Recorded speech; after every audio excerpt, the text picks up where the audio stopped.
before we crack on, right, I feel there's something I need to get out of the way. You've been saving this up. I have been saving this up. But I feel like it's important that we should get this out of the way before we get too involved in this. Go on. And it's quite a bold statement, and one I'm a little bit worried about making in front of a camera.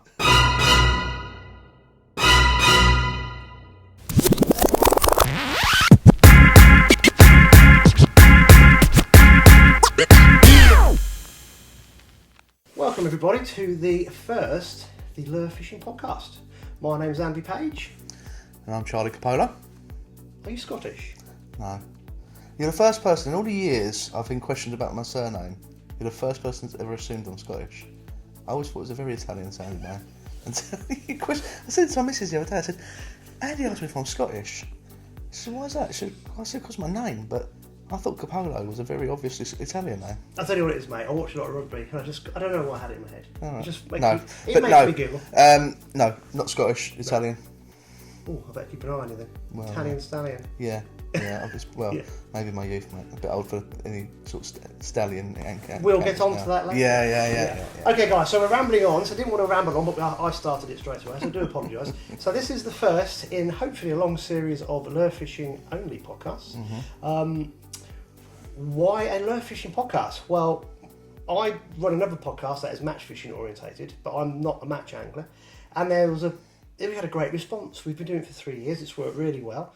And every time I had my lure fishing friends on, we had very poor views compared to the match anglers we had on.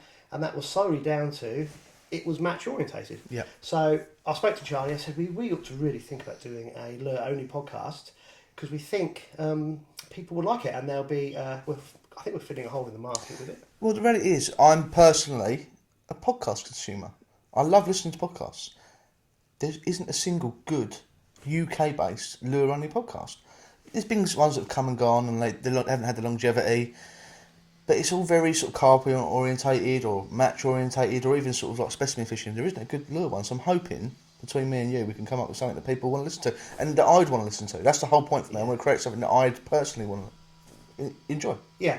Well, you've hit the nail on the head, haven't you? And that's really why we thought we'd start this off. So we hired a studio.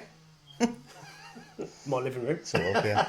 And this is how we're kicking off. So that Charlie's explained it beautifully. We just want to make this fun, something that people will enjoy listening to.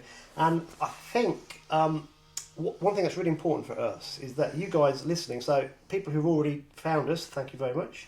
That you guys who are watching this, you need to start sharing it with your buddies who go lure fishing and people who may be interested. But we want interaction because what we don't want to do is sit here and just mumble away. Yeah. We want to actually have people interacting with us, and there's loads of ways you can do this. So one of the things we're going to do, we're going to give away stuff.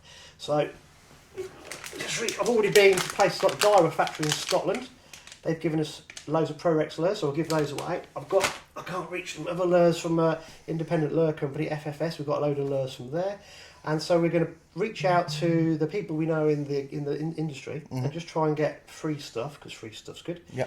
And we'll come up with little initiatives of how you guys can contact us. Yeah. And we'll post you goodies back. Yeah. But also what we'd like is you to post us your goodies. Well, I think, I mean, what we wanted this to be is not our podcast. Yeah. It's everyone's podcast. We want everyone involved in as much way as possible. We want you to help us shape this how you want to see it, as well as how we want it to be. So we'll be very malleable, I think. It's a good word for it. We'll mould to whatever. Twist into it. As you can see, we're both very flexible individuals. So we'll happily adapt and evolve. Last night, which did not help. Yeah, it didn't help. No. And a few beers. Yeah, malleable isn't the word for that. No, not malleable this morning. Anyway, so we want input. We want you to tell us how you want to see this, how you want to consume it. What is good, what's bad. Telling us what we've done wrong is equally as helpful as telling us what we've done well. So you tell us what you want to say, and we'll try and do it. Yeah, as long as it's not too. But send us in stuff that you want us to show, because I know lots of you dabble in making lures. Yep. So that's one thing I was quite keen on. And what I'll do at the end is I'll stick a address down for a tackle shop that isn't predator related, to keep it neutral territory. So it'll be my mate's Alex's tackle shop at Rookery Waters called Tackle and Baits, and they're going to hold everything for us. we thought about getting a PO box, but it's like 40 quid a month. Yeah, I mean, one day, who knows? See where this goes. We might be millionaires within 6 months. But, Well, we're going to be millionaires in 6 months. Yeah, I've been saying that for the past 10 years. Yeah. No, so I'll put an address at the bottom. So if you want to send us anything, we'll literally unbox it live. We won't get it out beforehand. No. We'll get it all out live and put a little note in who you are, where it's from, and we'll have a look at it. And also, what we'll try and do is actually use some of the stuff you're sending in as well, and we'll try and capture that on footage and probably put it in the podcast somewhere. Mm-hmm. Yeah. So that's one of the ways I think would be really good interaction with people. Yeah. Yeah, and there's other things we want you to. So, like Andy said, we want to try and keep this sort of fun, light-hearted, not like super serious, or we don't want it to be too addy. So we don't want to be like plugging things. It's not how we want it to be, because me personally, it switches my brain off immediately if I think I'm being sold to. So what we want to do is keep it fun, keep it light-hearted. So, I mean, we'll come on to it a bit more on maybe a later podcast, maybe this one, but I don't know how many people are familiar with the UK lure fishing memes Instagram. We'll definitely discuss some of those at some point, because I think it's brilliant. Well, I believe I saw your name on one of the memes recently. Well, yeah, so... You were trying to work out who it was. I mean, the guy behind... Guy or girl? Could be either. Or neither. Well, in this... It could be mate, one. in this modern society we live in, it could be a tomato. Let's not get cancelled in the first episode. Let's do a few more episodes before we start getting cancelled. But anyway, the point is, whoever it is, it's a bit of an enigma. Nobody knows for sure. I've got my assumptions. Everyone else, I spoke to a few other people who come to the same assumption, and I think it was Cam Harris put on Facebook the other day that for his birthday he requested that someone tell him who was behind it, and that was his only birthday wish. So I commented, I won't say who it is, and I won't say, I might do. If we get enough subscribers, I might say who I think it is. But the point is, I just commented saying, I think I know who it is. Or I think we all know who's behind You it. little tease. I know, yeah. Yeah. I've been called that before. So, UK lure memes. Yeah, we're on it here. We're on to it. Yeah. But anyway, so they obviously, whoever it was, had seen my comment, had screenshotted it and posted it to their own Instagram story or whatever it was, and then Andy forwarded it to me. So, yeah, so I felt quite important to But that's involved. important. This is fun. Yeah. So, and that, I love looking at that page. Yeah. It's really funny. Yeah. And if you ever get on that page, I think you need to take it as a badge of honour. 100%. Yeah, 100%. Yeah, brilliant. I mean, I feel a bit bad that I've never been on there. Have you ever been anything on there? No, I'm too grumpy. Yeah, me too. Yeah. Well, I don't do anything. I'm not interested. I don't catch fish enough. I'm just too grumpy. Yeah, I'm a grumpy bugger. But no, it's all the fun element, isn't it? So yeah, it's a good spot, mate. Yeah. So we just want to kind of spread the wings of this. I mean, to be a bit boring, lure fishing I think has 3 to 4% of the retail market of angling in the UK. Yeah. But it's the fastest growing aspect of fishing. So this is a perfect opportunity to start something like this and try and get all the lure anglers involved, and also we can promote things for you. That's another thing. So I take part in quite a few comps that Gary Palmer organises and the Polish Anglers Association, and we'll try and post other competitions that people are running to try and give you, if we can get this off the ground, try and give you more coverage with that as well. So I mean, these are just things that we haven't planned this, as you can tell, and these are things that we are just thinking off the top of our heads. So when you start to think about it, the reach, if we can get this going, the reach can be really good and it can benefit everybody. Well, the thing is as well, like for me personally, having been minorly involved in the lure fishing scene in the UK for a few years, growth is great, and if anything we can do to help that growth, I see as a better thing for the UK scene as a whole.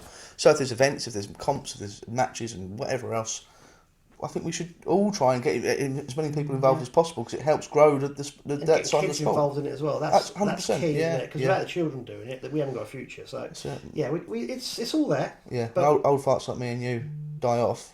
We'll do this bit with guests that we'll talk about in a minute. Yeah. But we need you guys kind of telling us do that. Do that. Oh, excuse me. And we'll try and do whatever we can. Within the framework of the time that we got, and obviously. The sort of logistics of it as well, but we'll get there with it and it'll be good. So that's what we need to do with that. But before we crack on, right? I feel there's something I need to get out of the way. You've been saving this up. I have been saving this up, but I feel like it's important that we should get this out of the way before we get too involved in this. Go on. And it's quite a bold statement, and one I'm a little bit worried about making in front of a camera. But you're not gonna say undying love towards me, are you? No, but I am, in fact, a virgin. And today, you are taking my virginity. I've got your cherry. This is my first ever Plucked it. podcast. Is it? I've never done a podcast before. Well, So thank you. This will go down in my. I'll probably write it on my gravestone, honestly. I'm not quite sure what to think about this. Well- I've got an hour vision in my head that I really don't want. Save it for later. I've got Charlie's cherry. Yeah, but I felt like that was important to say that this is the first lure fishing podcast. By the way, really imaginatively named. I think everyone agree that we come up with a fantastic name for it. Well, I'll tell you what, the lure mate, fishing podcast. I sat there and I thought, you look at things. Like I was doing a bit of, I've been really like geeky. Yeah. And I was looking for searches, thinking, surely someone's got a lure fishing podcast. Nobody. And I just thought, what are people going to search for? Exactly. Lure fishing podcast. So, No, I think it works. It works. no point calling it whatever. But, So anyway, so being the first lure fishing podcast, also my first involvement in any podcast. So this is all very new to me. So you're the wily old vet in this, and I'm the newbie. So you have to lead me by the hand halfway through this. Oh, mate. I don't know what to say. Well, For once in my life, I'm sort of stuck for words. I have that effect on people. Yeah. But But we're gonna do hopefully some interesting things. How about guests? right, Guests. yes, because you completely Threw you off. You've rocked my Sorry, world, but I felt like it was darling. important that you said now it's out of the way. We can move on. Guests. He stayed at mine last night, and I'm just. Did I lock my bedroom door? Yeah, Next he did. I tried. Oh, mate. Plied me with a couple of beers. Yeah. Anyway, We're hypno. No. You see, we've gone off. We've gone still, on to, mate, I told you 3 episodes before we can get cancelled. Anyway, Wait, let's get on to guests. Yeah, How's it going to work with guests? Right. So, I'm not going to give anything away. Yeah. But we have lined up several guests already Yeah. who are well known within the social media aspect of the lure fishing, because obviously we want to get things off the ground. Mm-hmm. So I think next episode we'll announce our first guests. Yes. Because I think they'll be travelling down in a couple of weeks' time to see us. Yeah. Which should be cool. This is all if they can find where I live Yeah. and meet us at the pub, because we're going to meet at the pub first. Cause We do live in deepest, darkest. I don't even know which county we're in anymore. Well, we're just in Cambridgeshire. Yeah. But we're quite close to the carrot crunchers in Norfolk. Yeah, And I yeah. have got 6 toes. Yeah. So, a web feet. Yeah. North of Basildon, and I get nosebleeds. You're in the fens, mate, yeah, basically. yeah, So, so it's where everyone's uncle and, ding, ding, ding, ding, ding, ding, ding. Yeah. Have you heard Deliverance? Yeah. So, that gives you... Do you know I bought a banjo once just to learn that?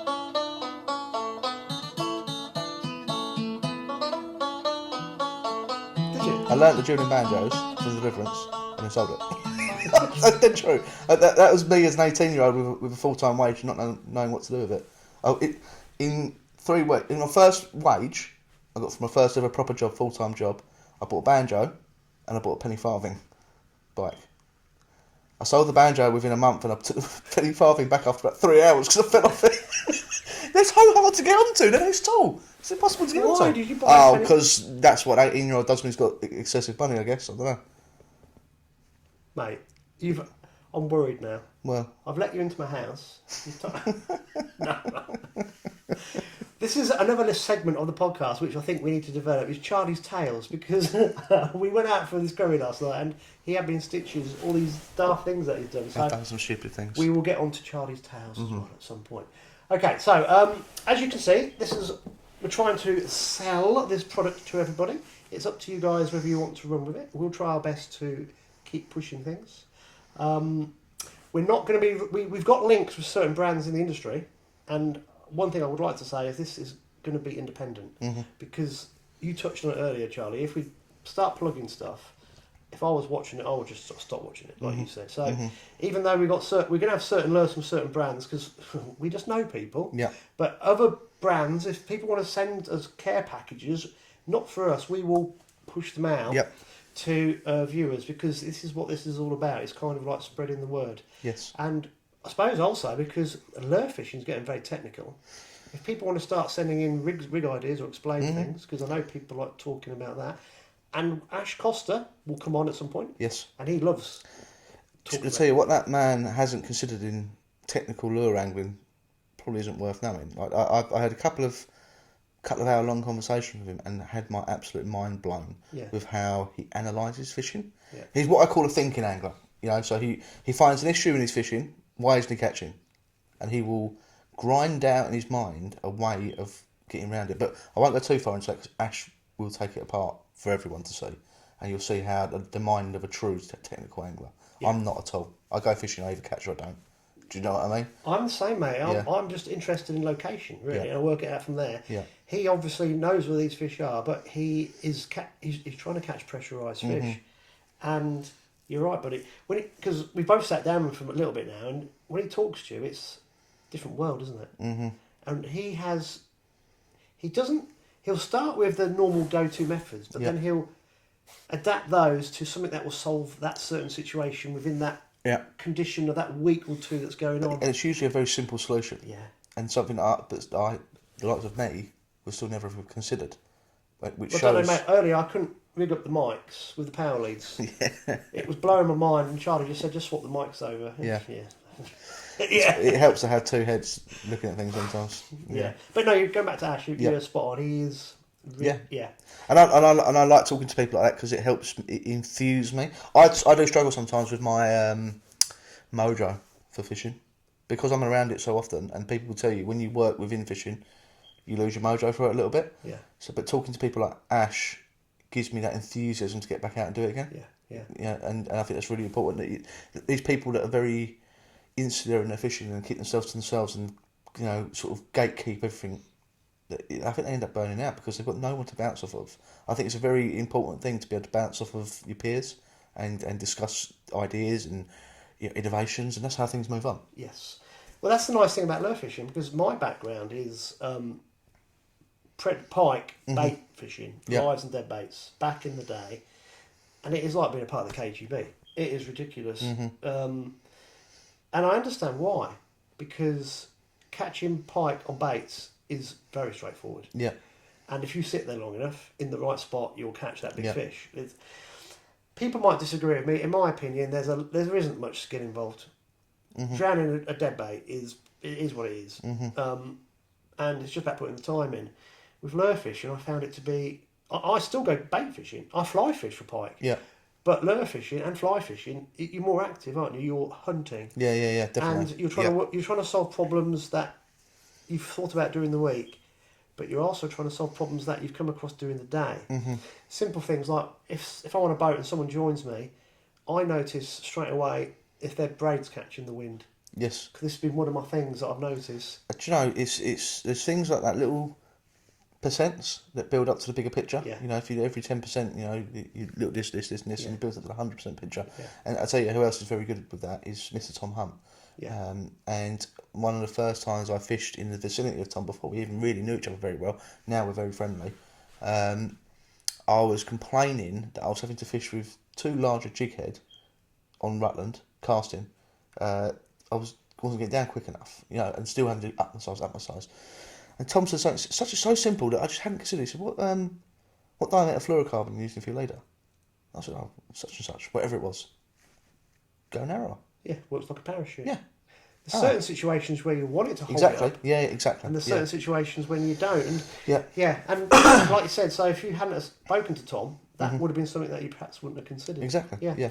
And it's going back to what I was saying about pike fish, traditional pike predator fishing and lure fishing, pike bait fishing, is that it's very secretive. You become very insular. But then again, what do you have to learn about bait fishing? Yeah. You can have a dead bait on the bottom or stick it up, or it's dead. Yeah. Pike are going to pick up fish off the bottom. Live baits, you want it off the bottom. Yeah. And there's just a few basic rigs you just need to know about. So actually, anglers don't need to share information because it's so straightforward. Yeah. Lure fishing, good God, it's become so technical, and you can actually get lost within it as well. 100%. Yeah. Yeah, 100%. I mean, we were talking about this, wasn't we? Where anglers start overthinking their rigs when there's no need. Generally, if the fish are feeding and in the mood to be caught, and you're in front of them, you'll catch them. Yes. There's very little to do with how what rig you're using. It's more about being in the right place at the right time. But I've been a victim of this as well. Like, I quite openly say that I've been in situations where I feel like I should be catching and not. So I'll cycle through every rig and lure and bait and colour and everything I've got. Still catch sod all. When in fact, is what I should have done is gone and found them, and then I probably would have caught them on the first thing I started with. Yeah, but you're right. It's not. Yeah, so you've got to use experience and knowledge as well. I mean, that little river out there. Mm-hmm. That's even on there. During lockdown, I started doing BSF fishing. Hadn't got a clue what BSF fishing was all about. Yep. Got the basics set up. I actually did some little videos on me making massive mistakes. Yeah. Because you think you know it all. No, you don't. You're learning all the time. In fact, I had to start from scratch again. Because casting, I couldn't cast for these reels because I was getting overruns and overruns and overruns. But what endeared it to me was the fact that I was using £3 braid, £5 fluorocarbon because it just balanced it out. It was nanofil I was using. Mm-hmm. Just never used that material before, so tying knots had to be relearned. Yeah. But what I found brilliant was that I could go ultra light and mess about with rigs to work in shallow water with like debris on the bottom. Mm-hmm. And if you'd have told me this, I wouldn't have believed you. But I'm going to tell you, this is what I found. Using a 1 gram Cheb rig, I was picking up debris still. Right. Using a 1 gram Texas rig, clean as you like. Right, because of the hinge on it. Because the Cheb, well, I think I don't know if I'm right. Because the Cheb was fixed and it was a ball. When you give the Cheb a little bit of motion, you can get it just a little pop up in the water. But I think it has to hit something, like a hard bottom, to get that pop. Right, so skip it up. If you've got sediment on the bottom, it digs in. Right. Whereas a slightly bullet-shaped Texas weight just slides across the top. If it's light enough. Yeah. But I had to go through all the weights and try them all.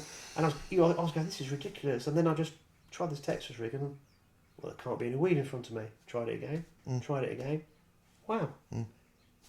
Yeah. So now I've transferred that. I was going to say, it's transferable. It's transferable. Yeah. But you have to go through these things. But talking to other guys who are doing the BSF, it was really interesting because I'm just going to step in because someone in the comments will call you out on that. It's BFS. Not Bait Finesse System. What did I say? BSF. Yeah. Yeah. Yes, that curry we had last night. Yeah. I know what the comment section is like. Do. Yeah. Yeah. Because I get so many things wrong. Also, I feel like we should clarify. Are we censoring ourselves? We'll try not to swear. Yeah. You'll try not to. Because I like kids to watch this. Yeah. So it's important to try not to swear. Okay. If something happens and we've got a beep. We've got a beep. We've got a beeper. We've got a farty beeper. It's quite funny. Yeah. But we're not going to overtly try and be cool and go F in this and F in that because it didn't work, does it? But we'll just be natural. Yeah. So if something pops out, swear not wise, not Charlie popping out. Right. But no, going back to learning. Yes. That simple. Just going out there with that during lockdown. Yeah. My brain was frazzled by it. I'm thinking in a good way, and I was going, "This is fantastic." Yeah. I would never, if it hadn't been lockdown, I wouldn't have done that. And I've then transferred it to other waters, other situations. Helped me develop far less finesse rigs for BFS. Did you like that? Got it. Yeah. Got to get myself out of a hole. Yeah. And it works. You can transfer it. But I got there by speaking to people because it's not kept hush hush. It's not seen as this massive secret because I'm only catching little perch and little zander. So what are you gatekeeping? Nothing. Yeah, exactly. Nothing. Yeah. There's no point. Yeah. Yeah. But I do struggle with it. Like trying to do videos, I won't do a video out there necessarily because people will see where you are and then they will follow. Yeah. But we're going to talk to, hopefully, have a very famous YouTuber on. He will explain that he doesn't even consider it. No. He just goes. Yeah, I think it's an ongoing discussion, and I'm sure it will come up and up over and over again within the UK YouTube social media thing with photos and videos. We're quite short on water for the amount of anglers. Very. Even with lure fishing not being massive, we're quite short on good waters. Is the reality of it is. So people guard their good fishing, and so you have to. If you want to be involved in that sort of influencer, we'll address that at some point, what that term actually means. Within fishing, you have to balance whether you want to fish for yourself and not tell anyone about it, or whether you want to share it and show people and risk the fact that someone else might see and go, oh, I know where it is. It's a continuum, isn't it? I've done it, personally. So, and I'm sure everyone in here would have seen it. A few years ago, I had a really, really good hit of perch on a reservoir in Essex that nobody fished. That is empty. Yeah. Yeah, it is. It feels like it is. No, it's not really. It's just hard. Yeah. But these hard waters are good. Yeah. But and I stumbled across them. That's the reality of it, the truth. I stumbled across these fish that I looked for over and over and over again for years and years and years, never found. And this year I found them, and they was just there. Yeah. And it was easy. It was like shelling peas. Yeah. One after another. Bum, bum, bum, bum, bum. And what I did was naively, because I'd never had that experience of landing on a load of big fish all at once, I plastered it everywhere because I was proud of myself. Yeah, why Do you not? know what I mean? But I didn't think about not saying where it was. Yeah. And what inevitably happened is people drove from far and wide and came to think they could jump on it. Not that I care. I enjoy seeing other people catch fish. But what people assumed was it was easy. And it's not. Yeah. I know that reservoir like the back of my hand because I've fished it on and off for nigh on 23 years. I've fished it since I was 12 years old. So you're older than that. Yeah, it looks like it is. You've I've had a hard life. Hard paper round. Yeah, hard paper round. Yeah. So I know that reservoir It must really have been well. the penny farthing that you. Yeah, that's. How did you get on and off it all the time to deliver the paper? Well, that was the issue. That's why I fell off. So I couldn't find the high enough to get because I'm not, as you can see, I'm quite vertically challenged. So I struggle with. Says the giant over here. Yeah. So I needed to find a high curb to get. So if I couldn't find a high curb, I just had to keep riding until eventually I just said, "Well, I just got to fall off it," and just fell off sideways. Found a nice grassy verge. Collapsed. Just fell off it. Yeah. But yeah, so the point was is there was people driving from all over to catch these fish. Nobody caught them. Nobody. I'm not exaggerating. Nobody caught them. And the reason is because they didn't know the reservoir. They was thinking just because they could. I was catching them. They could turn up and catch them. It wasn't like that at all. And did that pressure ruin the fishing? Probably a bit. If I hadn't said anything, I probably could have caught them for longer. Do you know what I mean? Yeah. There was a lot of people fishing a lot of the time, which limited where I could get to, and I probably would have caught them for longer. Those fish got hammered for a little while. So that was my learning experience, my actual real life instance of that happening to me, and so I understand now. For me and I don't get to fish very often, and as much as people, it doesn't look like that on social media. People like me, myself, and you, who are within fishing, people think they're fishing all the time. Not necessarily the truth. I like to guard it a little bit for me. So I have to pick, if I do want to take photos, if I do want to do videos and the like, I have to pick the venues quite carefully. Do you see what I'm saying? Well, you made a good point that we're a very small island. Yeah. With actually not much water. Yeah. With a lot of keen anglers. Yeah. Now, we want to promote angling. Yeah. And we want more people to go angling. And we want more access to more good waters. I think that's the key, isn't it? But I think there has to be, it's everyone's individual decision, but I think you've described it perfectly. And people just, my opinion would be, people just need to be a bit careful about naming waters and giving away backgrounds. Yeah. For me, I mean, my pictures, I just blur everything out. Cause I take most of my pictures on my iPhone. This is something else we might cover on here, is how to take self-takes. Yeah. Because I know people ask a lot of questions. Most of the time I just use my phone, but it doesn't give depth of field. Yeah, like of course. an SLR. Yeah. So it's just easy just to blur the background out. The pictures don't look great. However, they do what they need to do. If I got an SLR with an I won't go into it now, intervalometer, and that takes a really great depth of field where you can actually blur the background out more naturally, which gives a great photo. But you've got more gear. Yeah, like we don't take enough gear on the boat already. Yeah. Or even on the bank, it's ridiculous. Yeah. So Bank, I think that's just a bit. I got sidetracked there slightly, but it's something we'll cover. There's no right or wrong unless you're destroying other people's fishing as well. Yeah. And then I think you've got a bit of integrity to it. And here's the thing. that I struggle with. It's very difficult to know you've destroyed someone else's fishing until you've done it. And then that person comes up and goes, mate. Yeah. What do you think you're doing, naming that venue or filming there? That's been my favourite place for 30 years, and they've wrecked it. It must be right for carp fishing. Well, it isn't. I think the thing is with carp fishing, there's no secret waters left. Do you think everything's known?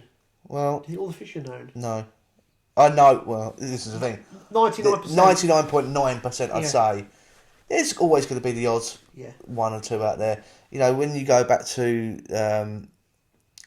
let's not get too carpy on this because this is meant to be a lure fishing only podcast. Yeah. But there was still a few unknown waters out there. I'd say you could probably count on one hand. Yeah. How many there are in the UK now where people don't know the vast majority of the stock. Yeah. There's water very local to here. Yeah. That was like that 4 years ago until Yeah. Just before lockdown. It got discovered. But all the locals knew about it for 30 years. Yeah. But no one really broadcast it. It was quite interesting. But there we go. Yeah, but we won't. Yeah, we will dive into other forms of angling to get a contrast. Yeah. But we won't stay in that hole for very long. No. I've been there. I've been in the carp fishing hole. Have you? I survived it, luckily. And you came back out. Yeah, I still dabble. Don't get me wrong, I still dabble, but I was in it. Were you? In it. Yeah. Really in it. Yeah. No. I go once a year to France, and that's it. It's a beer holiday. That form of fishing doesn't interest me, but it's great because it's very popular. Yeah. And we need popular forms of the sport to keep it prominent, don't we? Absolutely. Because if we don't have it prominent, I think the thing is, and this is quite relevant to lure angling, is fishing is very tribal. Yeah. So you have your carp fishing tribe. Yeah. And then you have your lure angling tribe, and you have your match angling tribe, and the specimen guys, and the fly guys, and then within them you have subsects. So you have like the traditionalist fly anglers, and then you have like the competition fly anglers who all use boobies and blobs, and you know others are upstream dry only. Do you know what I mean? So I only carry a floating line. exactly, yeah. So there's, but I've always found that very strange because we're all anglers. Shouldn't we all be working together? We're very divided within the sport, aren't we? I mean, there's instances where you're going to clash. The most notable one within lure fishing within the last few years is probably the clash between canal lure anglers and match anglers. Right, talking about Zander, you know. Yeah. That's probably the most notable clash between two sets of anglers that's relevant to lure fishing. That there is quite volatile. This is what I don't understand. We'll just touch that now. Yeah. We'll probably come back to this on another podcast. But around here, the match anglers totally understand the best way to manage zander is to leave them because they will self-regulate like any predators will. So the match anglers around here have learned over because in the 80s. Oh, it wasn't the EA. It would have been the NRA. National, that's right. or your local, your regional one. I was a kid. We were all told to kill every pike and zander we caught. There was a cull because the zander had gone through the whole system and they boomed. But if you think about it, now everyone can work out what happened. There was a big gap in the biomass for predators because the water quality was awful. The amount of silvers in the systems was really low. So the amount of pike in the systems was bad. It coincided with the water being the water was very coloured. So you think adding zander in, they found a perfect environment in which to survive because the water's coloured most of the time. The pike were really struggling. As the water quality improves into the late 80s, 90s, the spawning was better for the silverfish, which has meant it helped the new predator boom even more. And the match anglers now who look back know the best thing that we could have done was leave everything alone. Let nature find a way. Nature and predators are a classic example.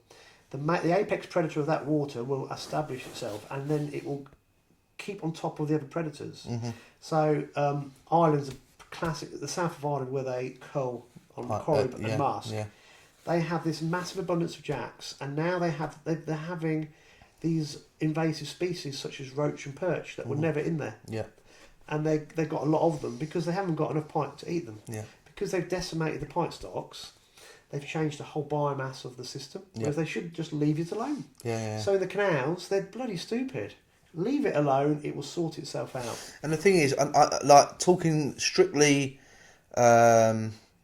almost like devil's advocate about it. Like I understand that they're classified as an invasive species, right? I understand legally that's what the CRT are meant to be doing. But common sense has to prevail at some point. It's fisheries management. It's not difficult. At some point you have to see that they've been doing it for so long and culling his zander that they're not getting anywhere with it. And in fact they're probably compounding the issue and making it worse. Do you not think also, I mean, we don't want to get too political. No. But playing devil's advocate, they're selling them. So it's like, pay us for that, we'll get money back for that. The thing is, like, I don't know, I mean, I don't want to, as much as I am very opinionated on this, I don't want to say things that I don't know if 100% are true. So, from as far as I know, they sell them, but I could be wrong on that. So, I don't know whether there's anything to do with it. I don't know how much you get for a handful of canal zander, probably not a lot. I would have thought you can't sell them because health and safety, you have to get a licence, but you see pictures, social media, you see all these pictures where people say, oh, they're still alive, they must have come from the recent netting. We don't know. No. But again, this is hand over to you guys. Yeah. What are your thoughts? Yeah. Let us know, in the comments, have a little rant if you want to. Yeah. Give us some knowledge, not... We want opinions, but also we'd like to actually have facts as well. That'd be good, because as Charlie said, we don't actually know if they do get sold. We do know they're getting taken out, electrofished, but also how many other fish are dying in the process. Yeah, and this is it. Like, if they have absolutely no other choice but have to zap these fish, and that's what I've been told to a few people that, especially up around, around Coventry, there's a few guys that are very involved with, and are having conversations with the CRT and MEM, the company that they contract to. If they don't do it, the what's the governing body? DEFRA. If they don't do it, DEFRA will do it, and DEFRA will charge them to do it. Here's my question for all this: if that's the case, why are they not doing it around here?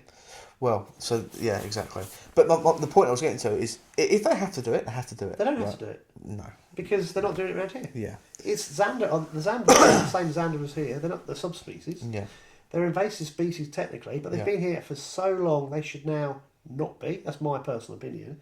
If they're netting over there, they should be netting here, but they don't. Because over there, it's a political thing. Around here would be a death knell for them. And that's the problem with this in my head. But do the CRT have dominion over around here? What I'm saying is, it's not that. It's taking out an invasive species. Yeah. So, but this is the argument people have, is that if they're worried about that invasive species, why aren't they worried about the red signal crayfish? Well, we've got Turkish crayfish now, and mitten crab. Yeah, mitten crab are a nightmare. Yeah. Because the Zander are easy, and they're using that fish. They're persecuting that species. Yeah. That's what's happening. But again, just taking a couple of steps back. My point was, if they have to, why do they do it at the time of year when everything else is spawning? There should be like a seasonal thing where they're not going to damage anything else. Like doing it now at this time of year. Like I saw maybe this week, maybe a few days ago, that they was electrofishing a canal. I forget which canal it was now.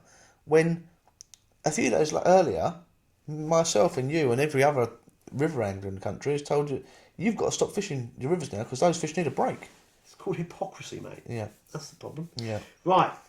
This is the one thing we didn't want to get into, but it's natural. Yeah. Politics on, but you've hit a very good point, and guys, let us know. We can delve deeper at a later date. Yeah, for we sure. can. And if this got bigger from one viewer, which is going to be my mum, or two, your mum as well. Yeah.